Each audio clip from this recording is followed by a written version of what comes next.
देवों का मान है बेटियां, परिवार के कुल को जो रोशन करें, वो चिराग हैं बेटियां, वो चिराग हैं बेटियां। नमस्कार, मैं आपके साथ सिमरन चीमा। आप देख रहे हैं सुनहरा समाज।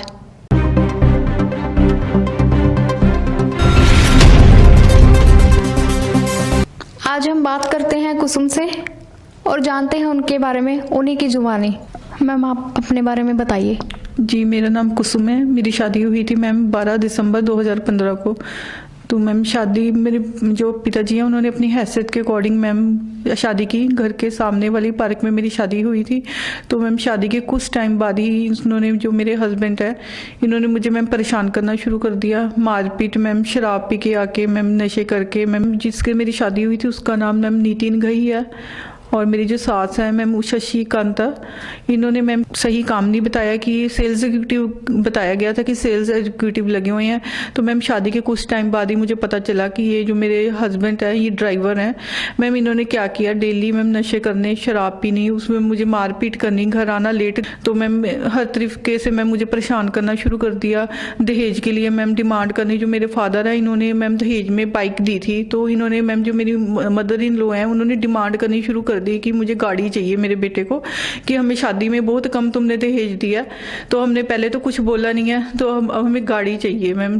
तो मैम ऐसे मैंने अपने घर पे भी बताया कि ये डिमांड कर रहे हैं, कि चलो मेरे पिताजी भी एग्री भी हो गए कि भी हम गाड़ी भी दे देंगे मैम। फिर भी मैम इन्होंने अपनी जो मैम परेशान करना मैम शुरू रखा। जो मेरे हस्बैंड है उनका मैम डेली का ये काम था कि शराब पी के आके मारपीट करना और मैम मुझे सेक्सुअली हरासमेंट किया। तो मेरी जो मदर इन लॉ है उन्होंने भी मैम हर तरीके से मैम मुझे परेशान किया। मुझे किसी से बात ना करने देना आसपास, इवन कि मुझे पेके जो मेरे मदर हैं उनसे भी बात करने की इजाज़त नहीं थी, ना घर से बाहर जाने की इजाज़त थी कहीं भी। 1 महीना मैम मैंने ऐसे काटा। आपने अपने माता पिता को कब बताया इसके बारे में? जी, मैंने कुछ दिन के बाद मैम, पहले तो मुझे पता ही नहीं चला कि मेरे साथ हो क्या रहा है। तो मैंने अपनी जो मदर है, मेरी मम्मी है मैम, मैंने उनको बताया कि उन्होंने मुझे ये बोला कि कुछ टाइम बाद ठीक हो जाएगा सब कुछ, कि अब तेरा यही घर है, तुझे यहीं रहना है इनके साथ। मैम टॉर्चर करना मुझे डे बाय डे बढ़ता ही गया मैम। तो मैंने तकरीबन मैम कुछ टाइम बाद, 1 महीने के बाद मैम, इनकी जो मैम जिन्होंने लास्ट मेरे से झगड़ा किया, तो मैंने कंप्लेंट लिखवाई थी, पुलिस को फ़ोन किया। तो मैम इन्होंने क्या किया, उसके बाद थाने में जाके मैम मेरे साथ कॉम्प्रोमाइज़ कर लिया कि हम आइंदा इसके साथ ऐसे नहीं करेंगे। तो मैम मेरे पेरेंट्स भी आए, इनके पेरेंट्स भी, जो मेरे मदर इन लॉ थे, हमारे बीच कॉम्प्रोमाइज़ हो गया। तो जो मेरी मदर इन लॉ हैं उन्होंने ये बोला कि मेरे पेरेंट्स को 1-2 दिन के लिए इनको अपने घर ले जाओ, माहौल थोड़ा और हो जाएगा, अभी ये थोड़ा परेशान है। तो मैम मैं अपने माता पिता के साथ घर आ गई थी। तो मैम इन्होंने मैम 2 दिन का कहा था, 2 दिन देखे। तो मैम इनको फ़ोन किया मेरी मदर इन लोग को, इन्हें लेने कब आ रहे हो? तो मैम इन्होंने बोला हफ्ता आप रखो, थोड़ा माहौल हो जाएगा और चेंज। हफ्ते बाद नहीं आए मैडम, 15 दिन बीत गए, महीना बीत गया। 15 दिन बाद फिर फ़ोन किया मैम, महीना बीत गया। तो उन्होंने मैम साफ मना ही कर दिया कि आप ले गए हो, खुद लेके गए हो, हम नहीं लेने आएंगे इन्हें। तो मैम उसके कुछ दिन उसके मैम अगले 1 दिन बाद ये मेरे जो पेरेंट्स हैं उनके घर गए। तो क्या किया, मेरी मदर इन लॉ ने सारा सामान मैम, जो बेड अलमीरा मैम बाहर रखा हुआ इन्होंने, कि जो हमने रखना ही नहीं है इनको, आपने जो करना है कर लो। तो मैम उसके बाद ये घर पे आ गए थे। उसके बाद मैम घर आके मैम मैं 1-2 महीने के बाद, तो मैम मैं ये इनके घर गई। तो वहाँ से मैम मकान इन्होंने वहीं सेल आउट कर दिया था, वहाँ पे कोई नहीं रह रहा था। इनके जो मेरे इन लॉज के सभी वहाँ से जा चुके थे, शिफ्ट हो चुके थे। तकरीबन 2 महीने के बाद मैंने परेशान होकर वुमेन सेल कंप्लेंट की कि भी मेरे साथ ऐसे ऐसे जो मेरे साथ कहानी हुई है, मुश्किलें आई हैं मैम, मैंने इनको बताया। तो वहाँ पे मैम क्या किया, वहाँ पे लड़का आता था, मेरे जो हस्बैंड है वो आते थे वुमेन सेल में।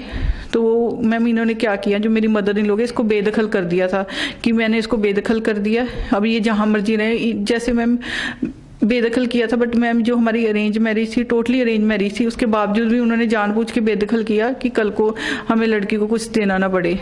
आपके घर वालों ने जो आपको दहेज बाइक दी थी वो आपको वापस दे दी उन्होंने, या उनके पास ही अभी? जी, जो मेरी मदर इन लॉ ने मुझे गहना डाला था और जो मेरे पेरेंट्स ने फर्नीचर दिया था वो इन्हीं के पास ही है। बाकी जो मेरे पेरेंट्स ने इन्हें जो गहना डाला था, मुंदरी चेनी, वो इन्होंने, जो मेरी मदर इन लॉ हैं, इन्होंने दे चुकी थे, मेरे पेरेंट्स को दे दी थी। वो रिटर्न में सब लिखा हुआ है जी, वुमेन सेल में। आपने इस बारे में कोई रिपोर्ट या एफआईआर की हुई है? और हमने कंप्लेंट की थी तो एफआईआर हुई है इसकी, जो कि मैम एंटिसिपेटरी बेल होगी थी इसकी। तो अब जो कार्रवाई है बाकी कोर्ट में चल रही है अभी। अब आप क्या चाहते हो? जी मैं यही चाहती हूँ कि मुझे इंसाफ मिले, मुझे मान सम्मान के साथ अपने घर ले जाए। अगर मुझे पूरे हक मिले तो मैं रहना चाहूँगी वहाँ पे, और मुझे अपने कानून पर भी पूरा भरोसा है। दहेज जैसी बीमारी को दूर करने के लिए हम सब में बदलाव की ज़रूरत है, जिसे हम सब मिलकर ही दूर कर सकते हैं। इस तरह हम एक नए समाज की नींव रख सकते हैं। हमने कुसुम से बात की और उन्होंने बताया कि उनके साथ कितना गलत हुआ है। हम दूसरे पक्ष से भी जानने की कोशिश करेंगे कि उनका इस बारे में क्या कहना है। हमारी दूसरे पक्ष यानी कुसुम के पति से कॉल पर बात हुई। आइए जानते हैं कि उनका इस बारे में क्या कहना है। हेलो। हाँ जी। हाँ जी, मिस्टर नितिन गेई बात कर रहे हैं? हाँ जी। जी, मैं सुनहरा समाज से बात कर रही हूँ, हमारा न्यूज़ चैनल है। अच्छा जी। हाँ जी, नितिन जी, आपका जो आपकी वाइफ के साथ केस चल रहा है, हम उसके बारे में जानना चाहते हैं। बोलिए मैम। जी, आपकी वाइफ से हमारी बात हुई थी, उन्होंने बताया कि उनके साथ जो हुआ, हम आपकी तरफ से जानना चाहते हैं कि ये आखिर सच्चाई क्या है। एक ही कुछ तरफ नहीं से बात सुन के हम नतीजे तक तो नहीं पहुंच सकते। मैम, कोई फायदा नहीं है, 5 साल हो गए केस को चलते हुए, कोई फायदा नहीं है। कोर्ट में मेरे केस चल रहे हैं, मैं कोर्ट में ही नहीं बढ़ूंगा। ठीक है जी। मेडिएशन सेंटर में भी 5 बार जा चुका है केस, कोई सुलह नहीं होती, कोई कॉम्प्रो नहीं होता। ये लड़की ना रहने वाली है ना ये रहती है। जिस लड़की ने अपने माँ बाप की इज्जत नहीं करी ना, वो किसी की इज्जत नहीं कर सकती। Okay sir. वो दूसरे के माँ बाप की इज्जत भी नहीं कर सकती। इसको लड़की को पूछ लेना इसने मेरे माँ के साथ क्या करा है। क्या हुआ सर ऐसा जो? मैम आप मेरे को मिल लोगे तो मैं आपको मिल लूंगा, कोई दिक्कत नहीं। मैं आपको बता दूंगा हमारे बीच में क्या हुआ है। 5 दिन 15 दिन रही है मेरे साथ ये मेरी जनानी। मैरिज के बाद 15 दिन से? हाँ जी, ओनली 15 डेज। ओके। उसके बाद इसने जाके दहेज का केस पा दिया मेरे ऊपर कि मेरे से दहेज मांगा और मेरे को मारा कूटा है। से मिलना चाहे तो आप मिल सकते हैं सर? बिल्कुल मिल सकते हैं मैम, बताइए कब मिलना है। ठीक है सर, मैं ना आपको कॉल बैक करूंगी और आपको प्लेस बताऊंगी। कोई बात नहीं मैम, मैं मिल लूंगा आपको। दहेज प्रथा के खिलाफ भारत में कई कानून बनाए गए हैं, परंतु समाज की रूढ़िवादी सोच के कारण दहेज प्रथा में अभी तक कोई कमी नहीं आई है। दहेज का जहर इतना फैल चुका है कि लड़की कितनी भी शिक्षित क्यों ना हो, उसकी काबिलियत को ना देखकर उससे दहेज की मांग की जाती है। दहेज प्रथा और बेटियों को परेशान करने जैसे अभिशाप को रोकने के लिए वर और वधू दोनों को ही प्रण लेना होगा कि वो एक दूसरे के गुणों को अपनाएं, ना कि दहेज। इस तरह हम एक नए समाज की नींव रख सकते हैं। जुड़े रहिए हमारे साथ और देखते रहिए सुनहरा समाज।